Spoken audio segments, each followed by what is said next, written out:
On the 2nd of September 1947, a sleek jet aircraft lifted off from Farnborough's runway, its Rolls-Royce Nene engine roaring as it climbed into the Hampshire sky. The Hawker Seahawk, the first jet-powered aircraft from Hawker Aircraft, marked a pivotal moment in British aviation. Designed for the Royal Navy's Fleet Air Arm, this single-seat fighter was not born in the crucible of World War II, but emerged from its aftermath, a response to a world where jet propulsion promised to redefine aerial warfare. Its maiden flight, piloted by test pilot Wimpy Wade, signaled Britain's determination to harness new technology for naval dominance, even as the scars of global conflict still shaped military priorities. In the closing years of World War II, Britain's Royal Navy faced a strategic dilemma. The Fleet Air Arm, responsible for carrier-based operations, relied heavily on piston-engined aircraft like the Hawker Sea Fury and Supermarine Seafire. These were robust machines, but the advent of jet propulsion exposed their limitations. Jet engines offered unprecedented speed and altitude capabilities, critical for intercepting modern threats and projecting power across vast oceanic theaters. By 1944, Germany's Messerschmitt MAD 262 jet fighter and Britain's own Gloucester Meteor had demonstrated the potential of jet aircraft, yet naval aviation lagged behind. The Royal Navy needed a carrier-capable jet fighter to replace aging propeller-driven aircraft, one that could operate from the confined decks of aircraft carriers and withstand the rigors of maritime environments. The Air Ministry initially focused on land-based jets like the Meteor and de Havilland Vampire, showed little enthusiasm for naval jet projects, leaving the Fleet Air Arm to push for a solution tailored to its unique operational needs.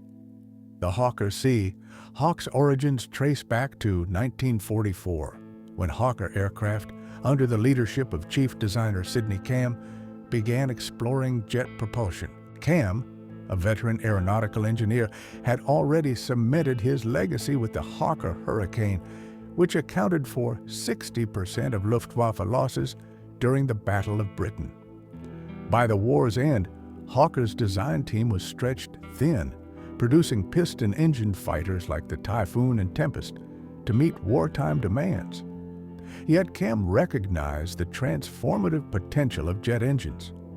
His team initially proposed adapting the Hawker Sea Fury, a formidable piston-engine fighter, to accommodate a jet engine. The result was the P1035, a design that retained the Sea Fury's basic airframe but integrated a Rolls-Royce Nene turbojet. This required significant modifications. The cockpit was shifted forward, the fuselage lengthened, and the distinctive elliptical wings of the Fury were replaced with straight-edged ones to simplify production. The P1035, however, failed to capture the Royal Air Force's interest, as the Meteor and Vampire already filled the land-based interceptor role. Undeterred, Cam pivoted to the Royal Navy's requirements. In January 1946, Hawker submitted a revised design, the P1040, tailored for carrier operations. The Air Ministry issued specification N746, calling for a naval jet fighter capable of operating from aircraft carriers. The P1040 featured a tricycle landing gear, a first for Hawker aircraft, to facilitate deck landings, and its wings were designed to fold hydraulically, reducing storage space on crowded carrier decks. The Rolls-Royce Nene, a centrifugal flow turbojet producing 5,000 pounds of thrust, powered the aircraft. Its bifurcated exhaust pipes, dubbed trouser legs for their appearance, exited at the wing roots, a design choice that raised concerns at Rolls-Royce about efficiency but was deemed necessary to balance the airframe. The P1040's armament consisted of four 20mm Hispano-Suiza Mark V cannons, a standard for British fighters of the era, providing formidable firepower for both air-to-air and ground attack roles. The development process was not without challenges. On the 2nd of September 1947, the first prototype VP-401 took to the skies at Farnborough, piloted by Trevor "Wimpy" Wade. The flight revealed promising performance, with a top speed approaching 600 miles per hour. However, early tests exposed issues with aileron oscillation, a problem that caused the wings to vibrate under certain conditions. Hawker engineers addressed this in subsequent prototypes, VP-413 and VP-422, which incorporated power-actuated ailerons and strengthened airframes. VP-413, flown on the 3rd of September 1948, was the first navalized prototype, equipped with folding wings and an arrestor hook for carrier operations. On the 12th of November 1953, this prototype made history by completing a catapult launch and arrested landing with its undercarriage retracted, testing the feasibility of a flexible deck system. Though successful, the project was abandoned as more powerful engines eliminated the need for such radical adaptations. The Seahawk's trials extended beyond Farnborough. In 1949, VP-401 competed in the National Air Races, winning the Society of British Aircraft Constructors Challenge Cup by outpacing a Vampire and a de Havilland DH-108. The same prototype was later converted into the P-1072, fitted with an auxiliary rocket engine, making it Britain's first rocket-powered aircraft. On the 20th of November 1950, during a test flight, the rocket engine exploded, though the airframe was repaired. By 1951, the P-1072 was deemed obsolete and scrapped. Meanwhile, production plans took shape. On the 22nd of November 1949, Hawker received a contract for 151 Seahawk F-1 aircraft. Manufacturing was split between Hawker's Kingston facility and Armstrong Whitworth Aircraft in Baginton and Biddiswell, as Hawker prioritized production of the Hunter jet fighter for the Royal Air Force. The Hawker Seahawk F-1 entered service with the Royal Navy on the 28th of June 1954 at Royal Naval Air Station Stratton. It was a compact aircraft measuring 39 feet 8 inches in length, with a wingspan of 39 feet and a height of 8 feet 8 inches. Its empty weight was 9,728 pounds, with a maximum loaded weight of 16,153 pounds. The Rolls-Royce Nene 101 engine delivered 5,200 pounds of thrust, propelling the Seahawk to a maximum speed of 560 miles per hour at sea level. Its service ceiling reached 44,500 feet, and its range was 480 miles without drop tanks, extending to 790 miles with external fuel. The aircraft's 4 20-millimeter cannons, each with 200 rounds, provided robust firepower. Later variants, such as the Fighter Bomber Mark III FB-3, introduced strengthened wings capable of carrying 2 500-pound bombs, 23-inch rocket projectiles, or combinations of bombs and mines, enhancing its ground attack capabilities. Operationally, the Seahawk was designed for carrier-based missions with a crew of 1 pilot. Its tricycle landing gear and folding wings made it well suited for the confined decks of British carriers like HMS Albion, HMS Bulwark, and HMS Eagle. The aircraft's controls were straightforward, with hydraulic systems for wing folding and aileron actuation, though pilots noted its responsiveness was less agile than swept-wing contemporaries like the Supermarine Scimitar.